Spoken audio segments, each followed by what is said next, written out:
అందరికీ నమస్కారం. ఈరోజు మనం ఈ వీడియోలో మొక్కజొన్నలో ఏర్పడే కత్తెర పురుగు గురించి తెలుసుకుందాం.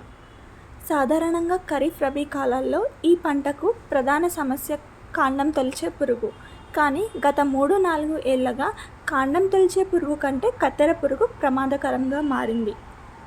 కత్తెర పురుగు ఉధృత పెరిగితే పంటపైన ఆశలు వదులుకోవాల్సిందే. అందుకే పంట ప్రారంభం నుంచే రైతులు ఈ పురుగుని గమనించాలి. తొలి దశ నుంచే సమగ్ర సస్యరక్షణ పద్ధతులు పాటిస్తే ఈ పురుగు నివారణ సులభం. ముఖ్యంగా ఈ కత్తెర పురుగు ఒక్క తల్లి పురుగు సుమారుగా 1500 నుంచి 2000 గుడ్లు పెట్టడం జరుగుతుంది. ఒకటేసారి 100 గుడ్లను కూడా ఆకుల అడుగు భాగంలో పెట్టడం జరుగుతుంది. ఎప్పుడైతే ఆకు అడుగు భాగాన పొదిగిన లార్వాలు వస్తాయో అప్పుడే పంట ప్రారంభం అయిన ఆకులని గోకి తింటాయి. అప్పుడే తెల్లని గీతలు ఏర్పడడం జరుగుతుంది. తర్వాత ఎదిగిన లార్వాలు చూసినట్టయితే ఆకు చివరలని కూడా తినడం జరుగుతుంది. అలాగే ఆకులపైన నిలువుగా రంధ్రాలు చేయడం జరుగుతుంది.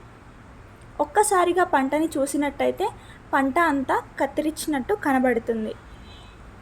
ఎప్పుడైతే పొదిగిన లార్వాలు ఎదిగిన లార్వాలు కనబడతాయో వెంటనే వేప నూనెతో కలిగి ఉన్న భూమి అగ్రిటెక్ లీడర్ అనే ఆర్గానిక్ పెస్టిసైడ్ 3 నుంచి 5 ml 1 లీటర్ నీటిలో కలిపి పిచికారీ చేసుకోవడం వల్ల ఈ కత్తెర పురుగు తొలగిపోతుంది.